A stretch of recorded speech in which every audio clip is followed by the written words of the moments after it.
Hey y'all, and welcome to The Application, a podcast nestled nicely in the Enrollify podcast network.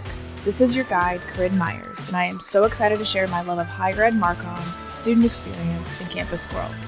My friends at RARA were awesome enough to sponsor all of the insights and ideas I get to share with you over the course of the Applications episodes. So let's get into it. Hi, I'm Allison Turcio. I'm Assistant Vice President for Enrollment and Marketing at Siena College, which is located just outside of Albany, New York. What I do day to day is $1 million question because it truly depends on the day. I almost never know exactly what my day will look like when I walk into it, but my role is focused on the marketing strategy of the college.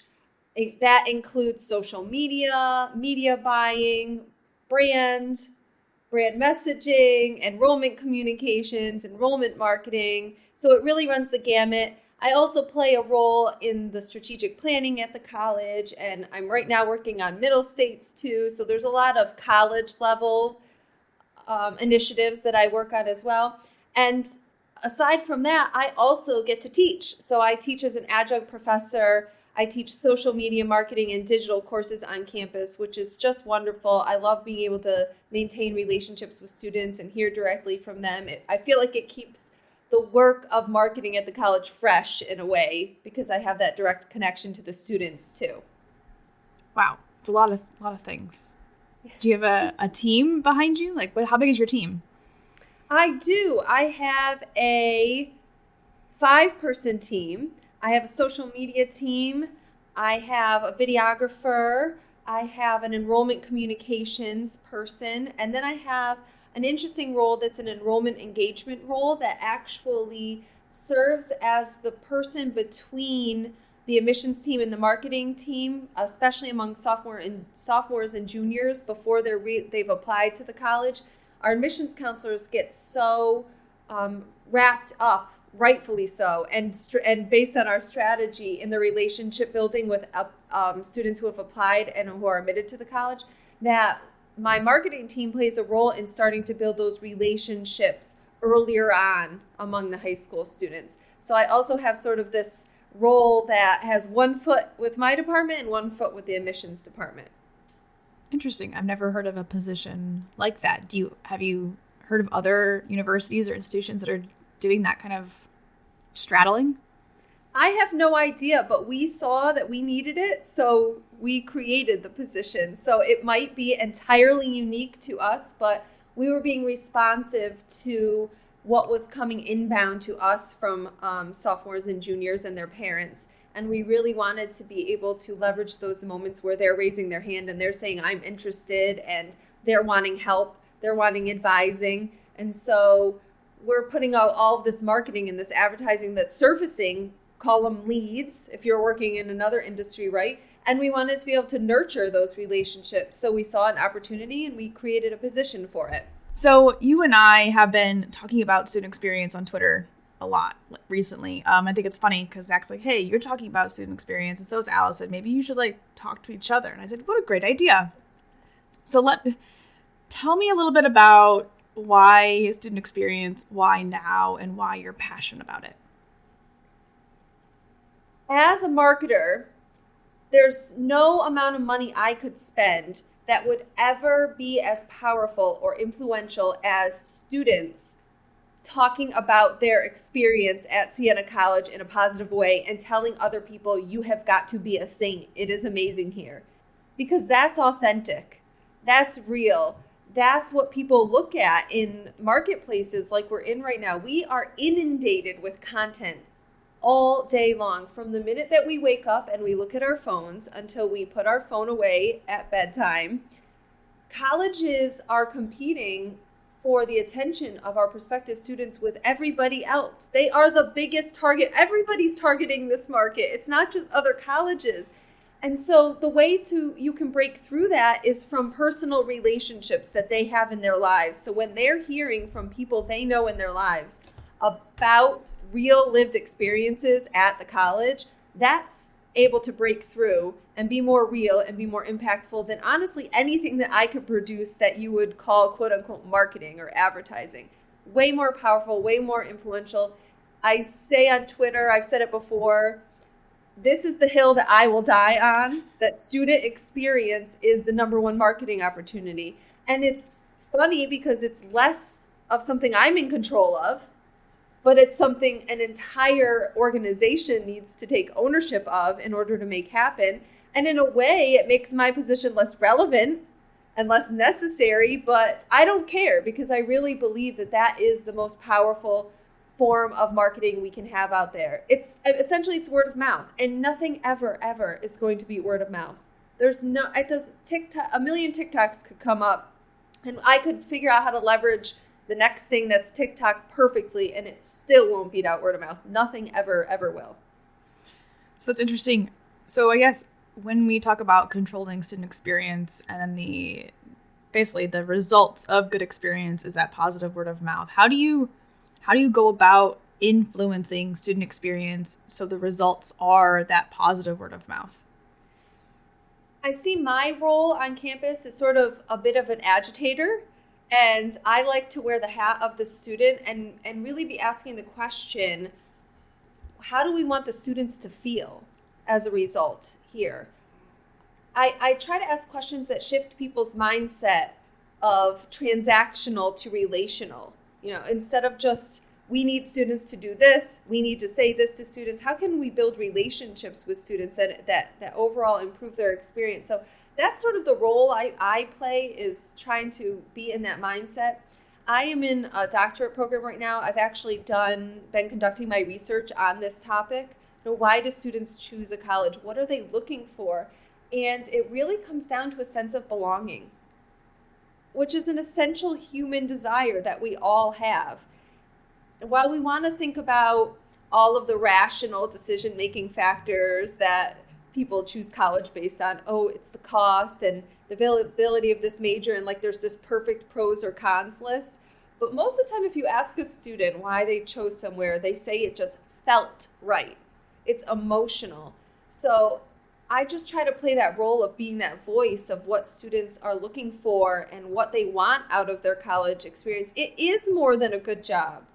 It absolutely is more than a good job. They want to feel connected and engaged and to belong. And so what can we do to make that happen and make them feel that way? So can you give some specific examples of ways that things you're changing or optimizing to get those good feelings happening? Well, one of the big things is that we've got experience as one of our 4 planks in the strategic plan that's about to get voted on by our board in June, which is wonderful. So we really have this buy-in for this idea of experience being so important. And I'd highlight one of the ideas that has come out of the strategic planning is this idea of an experience center. Not like an academic center or institute like how we normally think of it. But right now, for instance, if a student wants to have academic support, they have to understand how to navigate all the different types of supports that we have available, which is wonderful. We offer amazing support systems to students, like many small colleges like Siena do. It's one of the hallmarks of a small liberal arts college is that attention and that support that you will get. But we expect students to be able to navigate all of that and sort of even understand how we're structured organizationally at a college. Like, what student understands the VP areas and that this reports here and this reports here? They don't. So say we have these 10 amazing services that they can partake in, but they don't know that. They don't know where to go. They don't know where they're located. And location doesn't really matter. Is there one place they can go and get their question answered? And sort of like a triage sensor, you arm it with people who know how to make those connections to the right place and get to the student to the right place. But the student just has to go one place to figure out what they want to do. They don't have to get bounced around from office to office to find the exact thing that they need. So that's one of the things that we are hoping to accomplish, and that's in our next strategic plan. I love that idea. I always talk about, we talk about student services and resources and like trying to go on a higher ed website and find these individual resources, when in reality they should just all be on one web page that's easy to navigate. You've essentially made a physical web page where all the things are in this office to make it easier for students to navigate. So that's amazing. Is it up and running, or it's in the plan going forward? It's in the plan. The plan gets voted on in June, so I expect that it'll start getting worked on. But that's sort of the idea is we're starting to change mindsets on campus of we can break out of structure and we can break out of silos and we can think about things differently. And we don't necessarily need all the people involved to be physically co-located, which is always a big barrier when you're trying to do this. We don't need to put all of these offices in one spot. We just need, that's not even how students seek out a lot of times help, right? They don't physically walk to an office. They want to be able to text it or call it or email it, and communicate the ways they want to communicate. So, and there's frustration on the administration side often as well, because every office on campus is also trying to compete with students' attention because they want them to know about everything that they do, right? And everyone's on Instagram and everyone's sending emails to the students and saying, come to this event, get help this way. So if you centralize it, it's going to be less frustrating because the students who need you will get pointed to you rather than everyone trying to shout at the students. I mean, they're not yelling, but it probably feels that way because everyone's trying to be louder than the other person to get the attention of the student. Right. Everyone's competing for attention that's already, they're competing with Amazon as well and Target and all these things outside of students' lives and within the institution. It feels like, if every office sends an email to a student, does anything get read? Really? Not really. So for this center, is it going to be, what's it going to be called? What are you going to call it? I don't think we've gotten to a name yet, but we have a model. During COVID, we had what we call the Ops Center. So anytime anyone had to report COVID positive, had questions about COVID policies, everything related to the pandemic and our operational procedures around it, Ops Center. And everyone knew, go to Ops Center, and they got their question answered. And it was manned by a group of people, or they triaged it and got it sent to the right office to be able to answer to that question.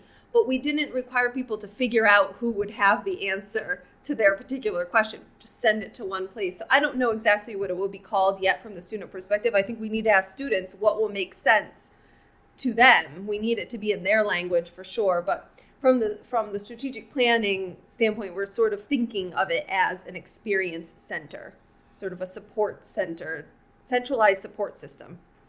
So how did you know that there were issues with students accessing resources? How did you know that there was this pain point that potentially could be solved with this centralized operation system? Well, part of it comes from the administrators who voice frustration over we're not getting through to the students, right? I know there's students I can serve out there, but they're not getting to me. But part of it is just honestly looking at, this is just one example. It's kind of like when we're building the strategic plan and thinking about things from an operational perspective, put the student hat on. How do we have a student-centric mindset about the decisions that we're making and the things that we're trying to do to help? So of course we're already student-centered in that we have all of these amazing support services, right? So yes, of course, and that's wonderful. But how can we make sure that students have the most amount of access, most amount of understanding to it? Because if they do get keyed into the right service in the right moment when they need it, that's the experience thing that they're going to go out and talk about rather than be frustrated or end up walking away and end up transferring out or end up on academic probation because they didn't get help at the right moment at the right time. So it all goes to experience. Like if you think about it from what's the student going to say to other people? They're going to say, I went to the writing center and they helped me with my research paper and I improved my grade from a C to an A. That's what I want to happen, but I need more of those connections to happen so they're talking to other students. That's another benefit, is that if you get one student in one of the, being supportive in a really positive way, they will tell their friends, and then their friends will go to that place too. So it's word of mouth on campus, but also what do they tell their parents? What do they tell their friends, their family about the kind of support and experience that they're having here at the college? And it goes way beyond support. I'm using support as an example, but you have to think about things from what are they going to say about you? That's right. Your brand. Your brand is what they're out there saying about you. Exactly. Yes, exactly. This is interesting because, we think about outside of higher ed brands like Apple or even, tech companies specifically that are educating their customers, teaching them how to use the products. They are providing support systems, 24/7 care, these kinds of things, because it matters, right? It's easier to retain than it is to get new. And like you said, this powerful word of mouth. We're looking at reviews. We're asking our friends and family what they think before we're making purchase decisions. And that's not any different in higher ed. We want the opinions of the people we trust most to give us advice. And we're not necessarily brands are not necessarily trustworthy. And so we're not looking at brands to tell us if they're good. That's, a little bias. We're looking at reviews and word of mouth, like you said. So this is a super interesting, almost grassroots, almost kind of solution. But at the same time, I think it's so hard for higher ed practitioners to step back and say, okay, like, how do we get out of the weeds here for a moment and put ourselves in the shoes of students and this empathy first kind of approach to marketing and operations? Like, this is beyond marketing. This is talking about operations, right? How are you, as a marketer, how are you influencing this kind of large shift in something that necessarily isn't your lane, if you will, in higher ed? Well, it's definitely not just me. There's other people who have bought into this, and so there's collaboration happening. But sometimes people need a proof of concept, right? So we've been doing this on the admissions and recruitment and enrollment marketing side for a couple years now. We do something, for instance, called college coach sessions. So instead of offering only interviews, like come interview with that's about the college. We want you to interview with us as part of your application process. We offer college coach sessions where we will help students form their college list. It's not about CN at all. It's just an advising and counseling role. Help them form their list. Help them prep for an interview. We'll do a mock interview to help them prep for another college's interview or just feel more confident in it. We help them fill out their application or get ready for their application. What do they need to understand about that? So we have taken this role of advising and counseling through the college process, which has been extra needed the last few years because the school counseling offices during the pandemic have been absolutely overwhelmed. And we've talked to a lot of our counseling colleagues, and we know that they're dealing with much higher levels of emotional and mental distress. And so the college planning stuff has sometimes had to gone to the back burner just because of what's coming and emerging out of these students' lives from the pandemic. They've been so impacted, and this is going to go on for years and years. And so we said, what can we do? How can we help? What do the students need? Not what do we want to say to the students? We are showing them our brand by doing this, rather than sending them an email saying, our brand is friendly, our brand is helpful, our brand is here for you. We just are. Does that make sense? So the proof of concept is on the admissions and recruitment side, we have had 3 record-breaking freshman classes in a row in a time when, if you look at a small liberal arts college in the Northeast, there are not a lot of winners in that group. We've been winning. And we've been winning by being really personal with the students and being very student-centered in our strategies of marketing and recruitment. And so I think we've created some believers. Maybe not everybody, but proof of concept has created pockets of believers, and now it's in the strategic plan. It's amazing. That is amazing. This idea that this, content or help resources without any strings attached. Yes. Brought to you by Sienna, but like you said, we're not necessarily having them fill out an application for our institution. We're just helping them in general. And actually, Jenny and I talked about this. Jenny Petty and I talked about this a little bit. Is this idea that you go to HubSpot and you can literally learn anything. They've got content. They'll teach you how to do everything and anything, even if you never become a HubSpot customer. But because they offer that content and help and resources, they are top of mind all the time. Same thing with Sprout. Sprout for me is like, hey, have you ever heard, do you have a suggestion for, social help or a social software? And I always say Sprout, but I've never personally used Sprout. I say Sprout because of all the resources and help that they provide to social media managers and the strategies and the data and the benchmarks and all these things that are super helpful. It's this idea of overly helpful content to affiliate audiences and audiences that are larger than just the people you're trying to pull in is a really interesting idea. And it seems like you've found a way, not just through content, but through actual interactions, to do this kind of nurturing and brand awareness, and not expecting necessarily outcomes from it, but getting outcomes from it, because of just being, like you said, overly helpful and getting that brand out there. That's amazing. Do you have any like data or insights, or like what are you seeing that you're like, how are you reporting this? Like, how are you telling, your leadership in the campus about this? So for last year's class, any student that had a personal one-on-one interaction with a counselor, they enrolled at about a rate of 24%. So an admitted student who chose to enroll at Siena, about 24%. But our overall conversion was something like 14 or 15%. So we know that it's helping us improve our yield. And we know that the students that we are able to work with in this way, they convert through the funnel at higher rates. So it is working. And honestly, even if it wasn't having huge impact numbers in that way, it's also the right thing to do. So we're a Franciscan Catholic college, and accessibility to higher education is very important to our mission. And we can help we can fill a hole for students who need help in this way. And so it's also the right thing to do. So anytime you can find strategies that are the right thing to do, but are also a benefit, a win-win, that's great.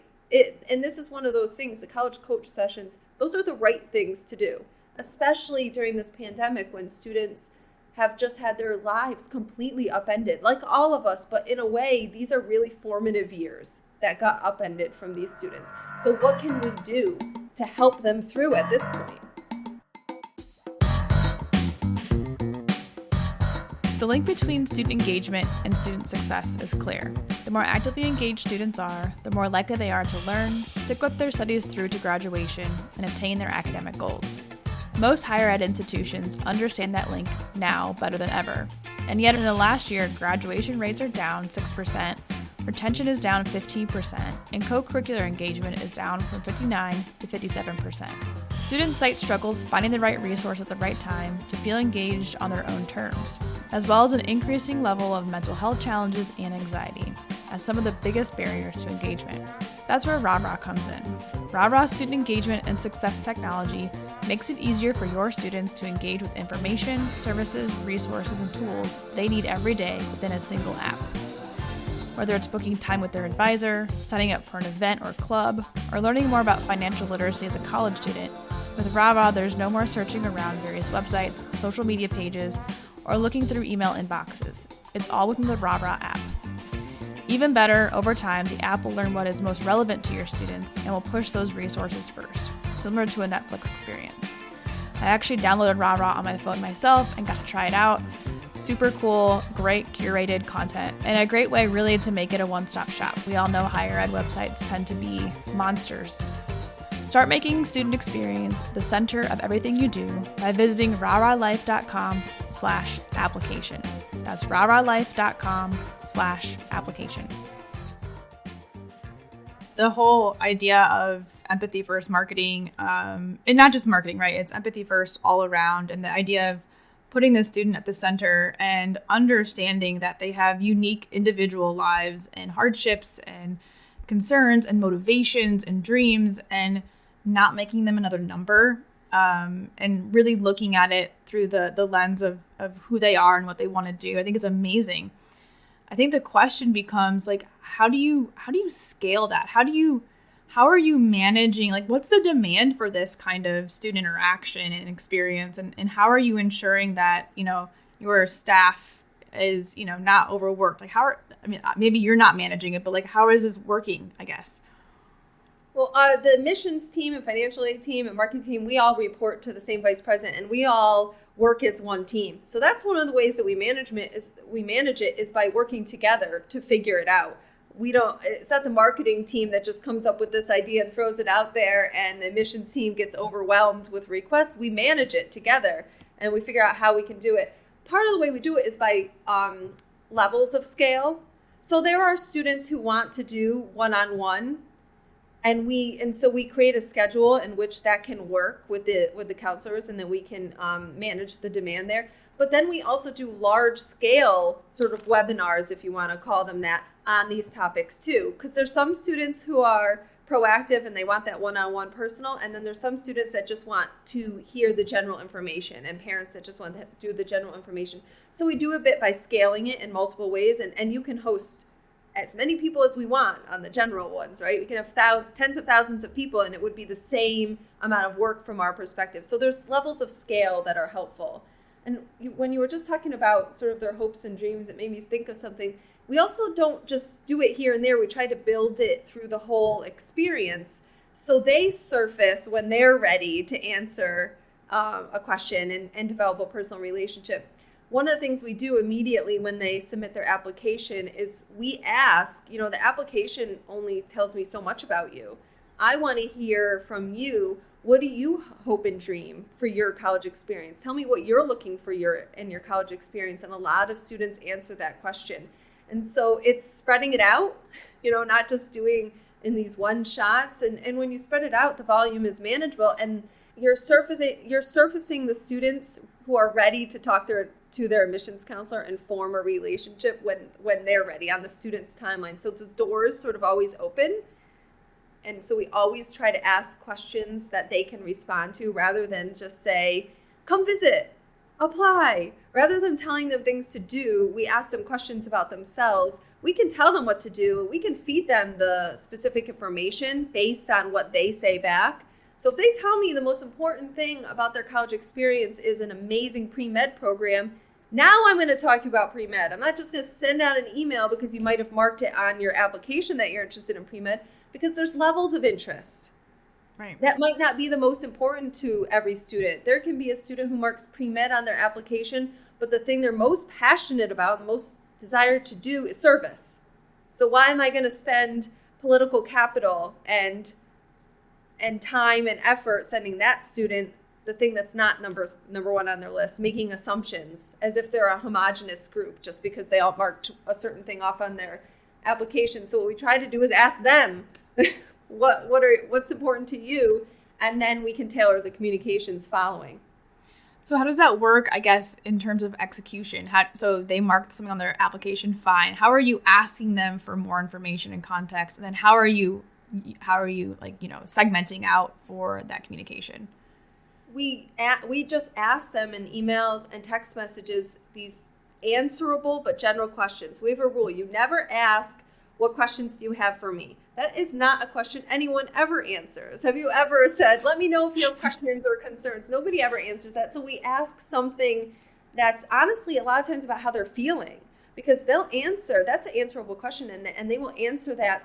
And then the admissions team works really closely with the marketing team on knowing what content is available to match up based on what the students say. So the admissions team honestly is amazing, well-trained. They're super knowledgeable about our campus and everything that it has to offer. So depending on what that student says back to them, they know the right thing to say back to that student and to continue the conversation.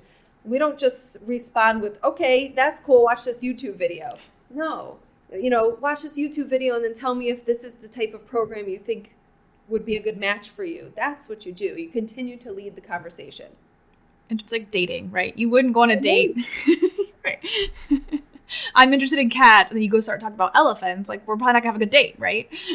Well, also, if you go on a date and all you do is talk about yourself, so right. If all I do is start sending emails about Siena College and its programs or whatever, that's me talking about myself. Nobody goes on a second date with someone and after the other person just talked about themselves the whole time. Right. It has to be an exchange. So our strategy is to create an environment where the exchange can happen. That's amazing. I'm also fangirling about your combined marketing and missions teams that are not siloed is amazing and such a good plan. I mean, I'm not sure why anybody would not do that if they had the opportunity.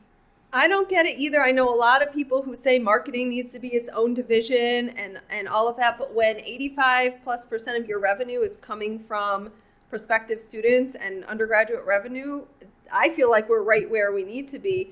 We actually are getting our building's being renovated right now. And when we move back in, the director of admissions and my offices are next to each other. Oh, wow. Amazing. Yeah. Amazing.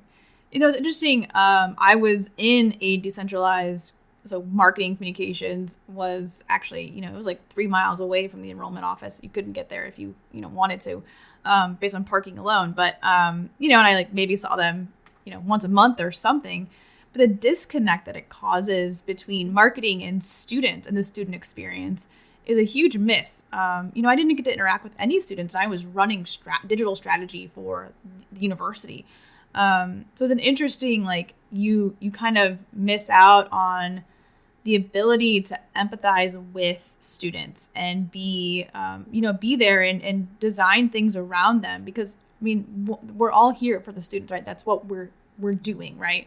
And so this idea that we're not student-centered, student experience focused, is an interesting concept. I'm not quite sure why or where it started. I'm sure there's an entire history lesson to be had here.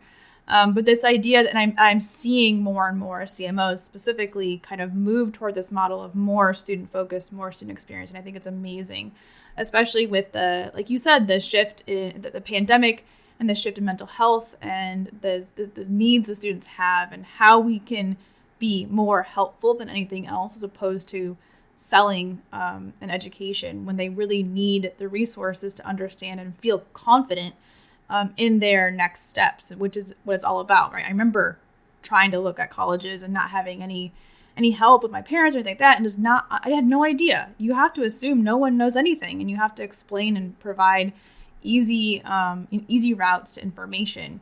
And we often, I feel like, almost gate it, and not purposely, because it's, it's just kind of the lack of almost customer experience, customer service knowledge that higher ed tends to not have necessarily, because of just, again, being in the weeds and trying to do their jobs, lots of things going on, and not be able to step back from those day-to-days.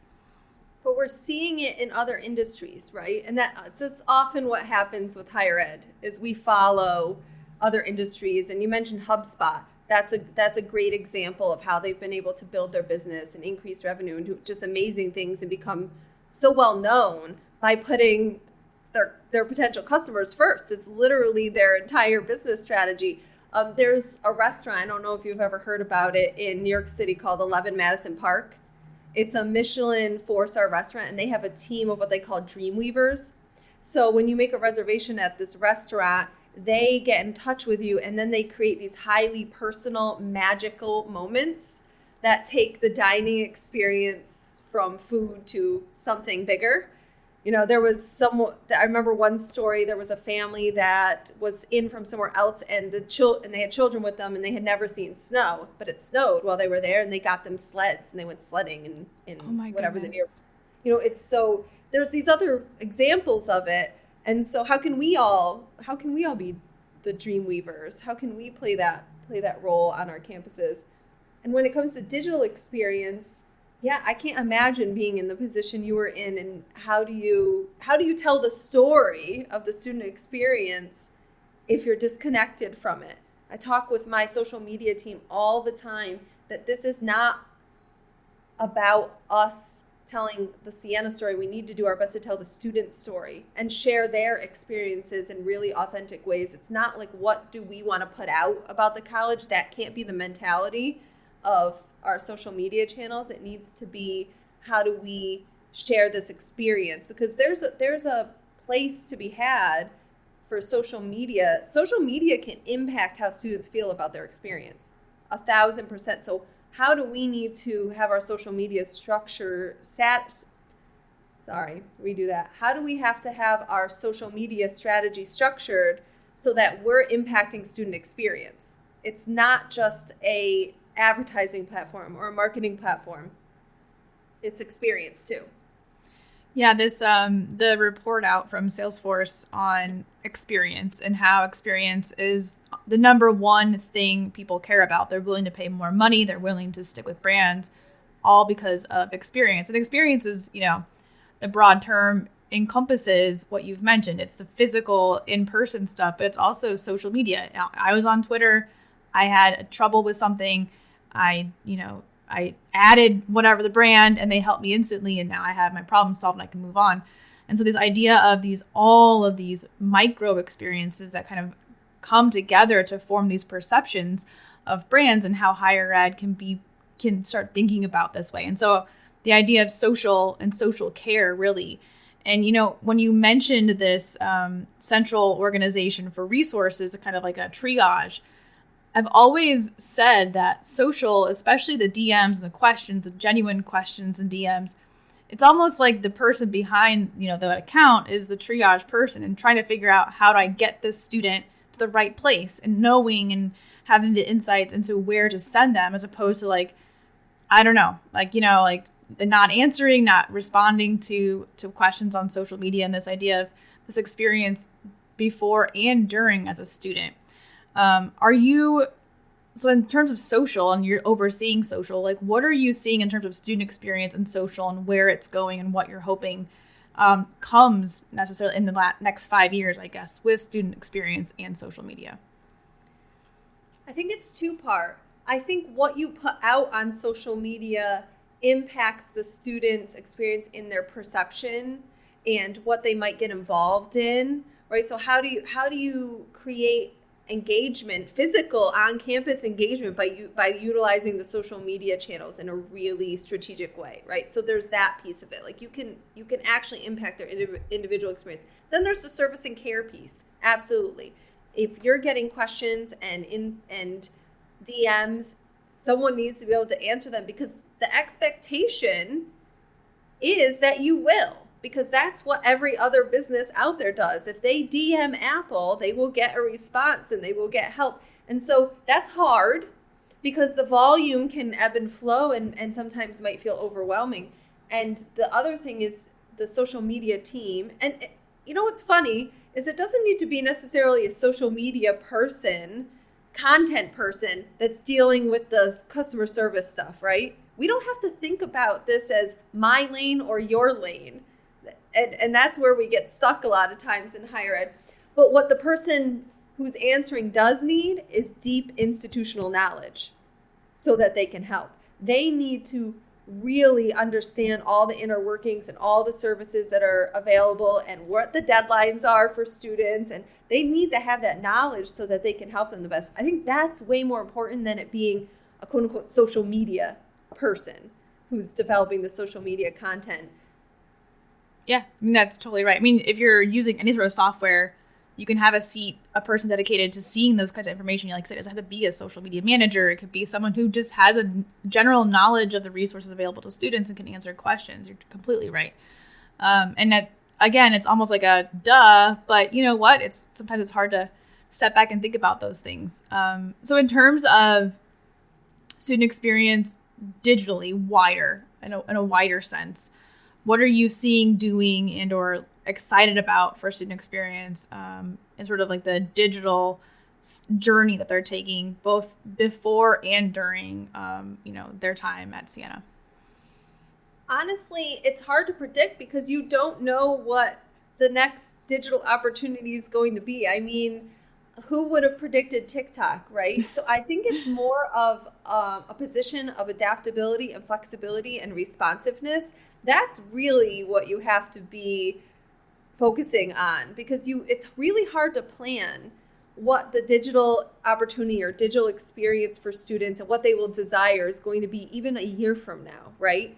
So we really need to kind of put those liberal arts skills, I call them power skills actually, on and just continue to push ourselves to be adaptable and responsive and be able to critically evaluate different opportunities to find out what's right and listen to the audience first and foremost all the time. Always be talking to students about their expectations, their needs, their desires, and then you'll get to the right answer. Adding new tactics or new tools, that's the easy part. Figuring out what the right match is for what the students want, that's the harder part. So I think just the openness and readiness to be responsive and always leading with that empathy first, that you're always going to arrive at the right answer. It's interesting to talk about expectations, right? So the combination of expectations and the actual experience they have creates like the perceptions, and the perceptions then, attitudes, influences behaviors, and ultimately is a reason they do or do not. And so this idea of expectations, and asking first what the expectations are, and then making a decision, right? You don't have to, I love TikTok. I think it's a great platform, a lot of potential for higher ed.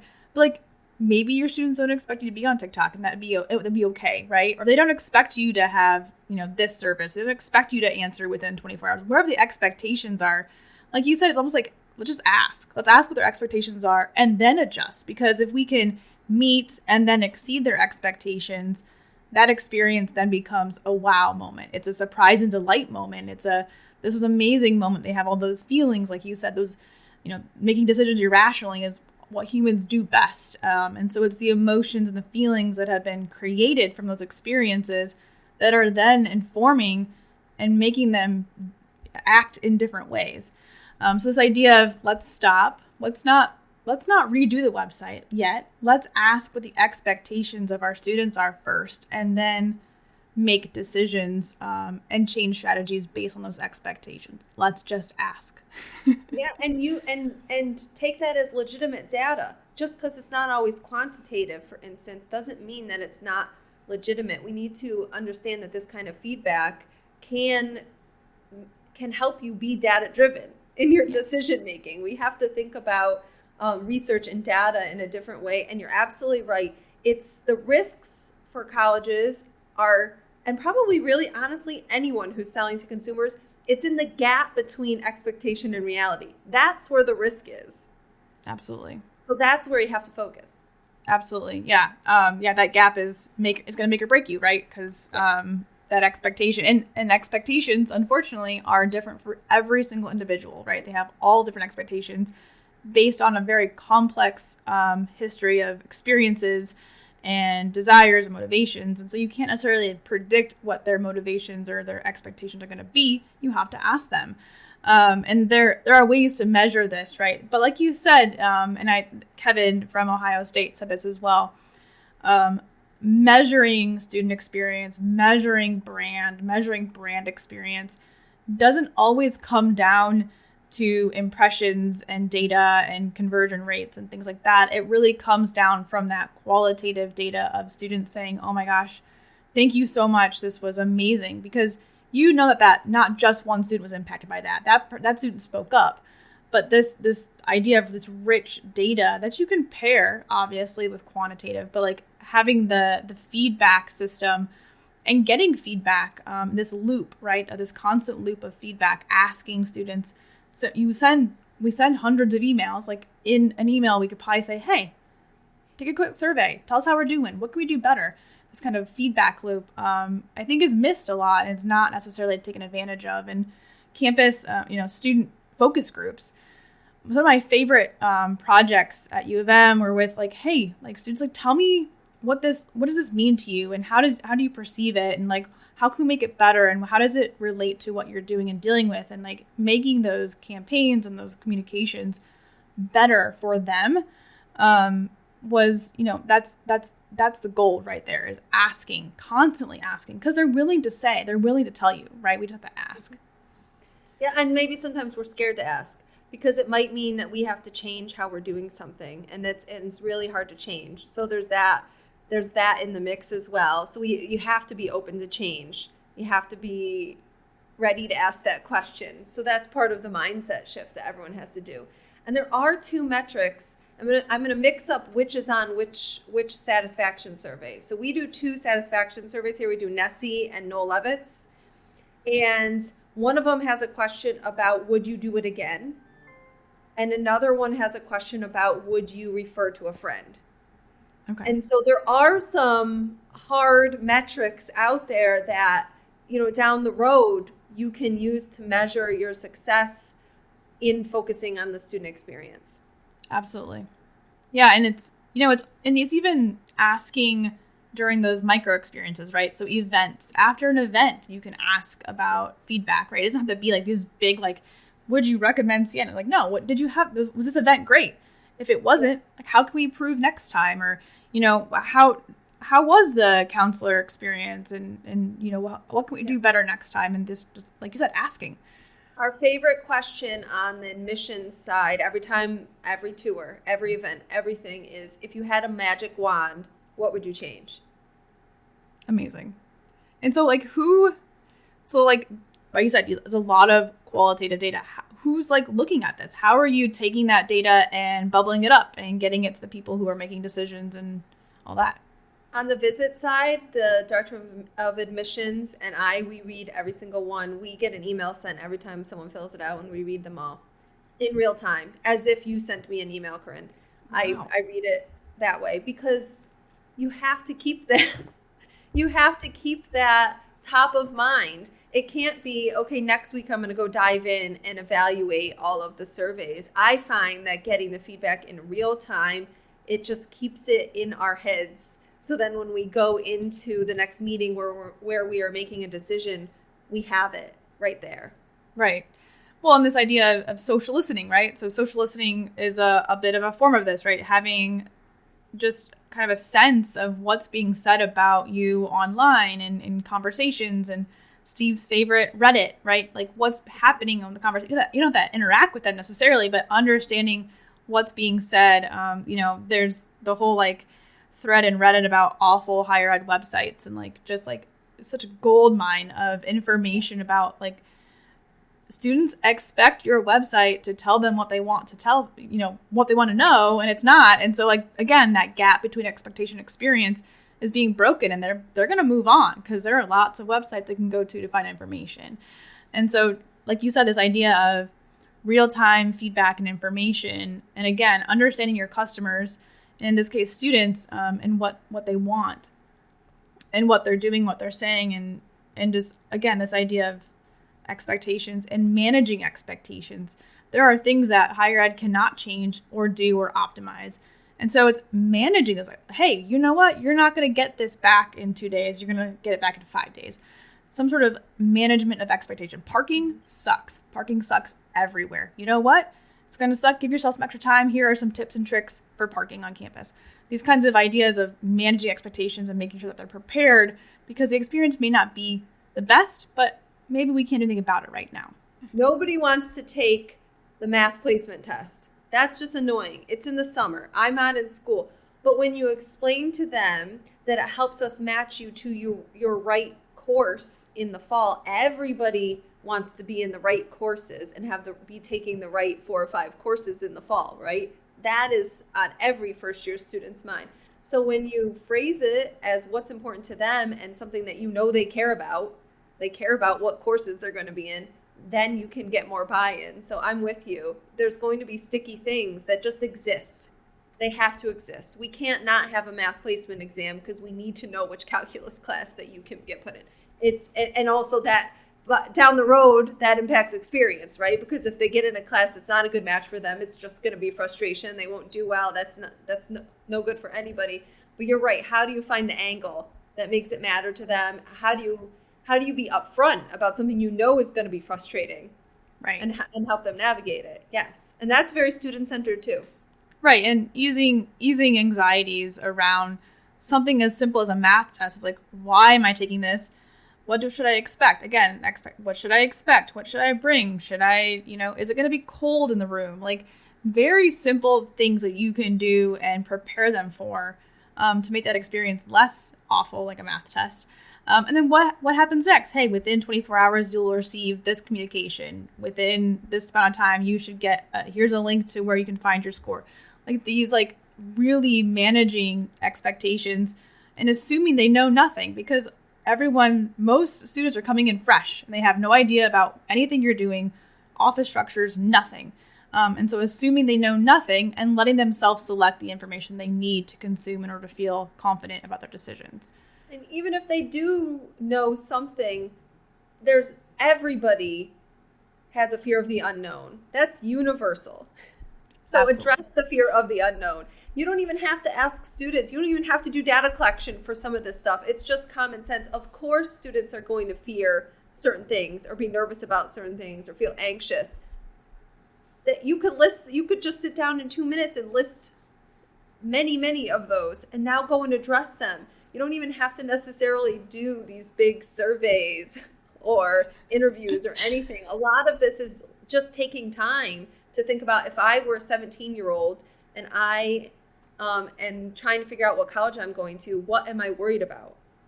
They're worried about making the wrong decision. They're worried about, can my family afford this? They're worried about, will I belong? These are not rocket science things. It just requires you to just pause and think from their perspective. Right. And sometimes it's a simple change as web copy. Like, that's a super simple change to provide more information to help them prepare.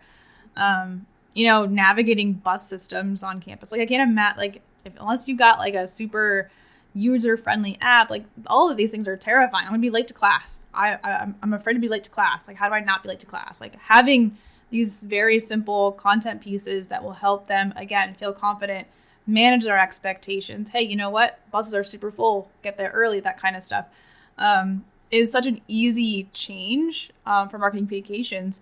But it takes time. It takes time to step back and say, okay, I am literally standing here. What are my questions, and how do I, get the answer? And can I find the answer in a reasonable amount of time? Because sometimes we bury the information as well. I love the bus example because it's not likely, honestly, that a student is ever going to verbalize that their expectation is that the college gives them a way to navigate the bus system, right? They're not going to verbalize that, but if you just start thinking about the things that they would be worried about, then you'll address it. It's an expectation that's not verbalized. It's something that does matter to them, though, but it probably wouldn't occur to them to say it to you if you were doing an interview or a focus group.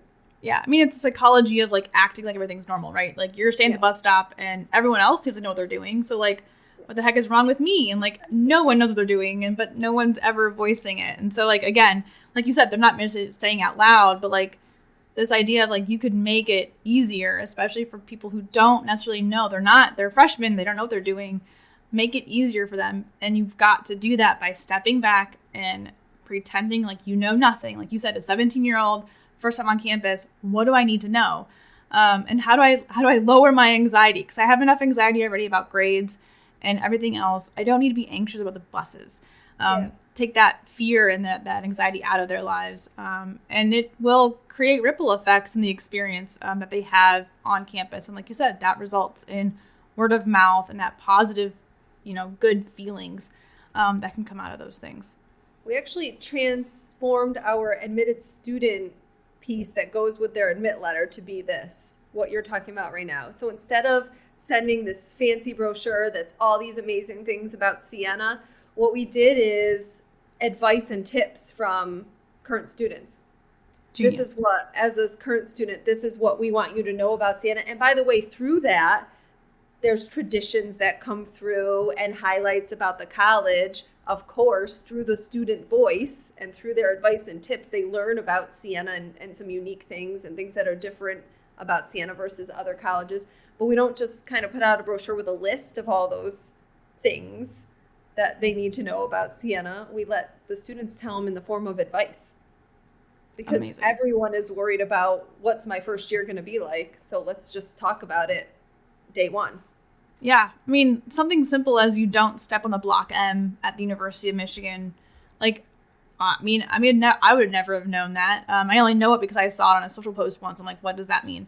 Like, assuming people know that, or like, being like outcasted because you step on the Block M and now suddenly you're like, have this like social anxiety, like something simple like that. Like you said, let the students tell them. Let the students say, hey, don't step on the Block M. It's a superstition around here. Like, something as easy as that, like, oh, now I feel like I'm in the know.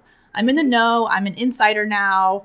Like I get the traditions of U of M. That kind of stuff it goes so far for that individual, and it's so easy to just put into a piece of content when you're talking to them.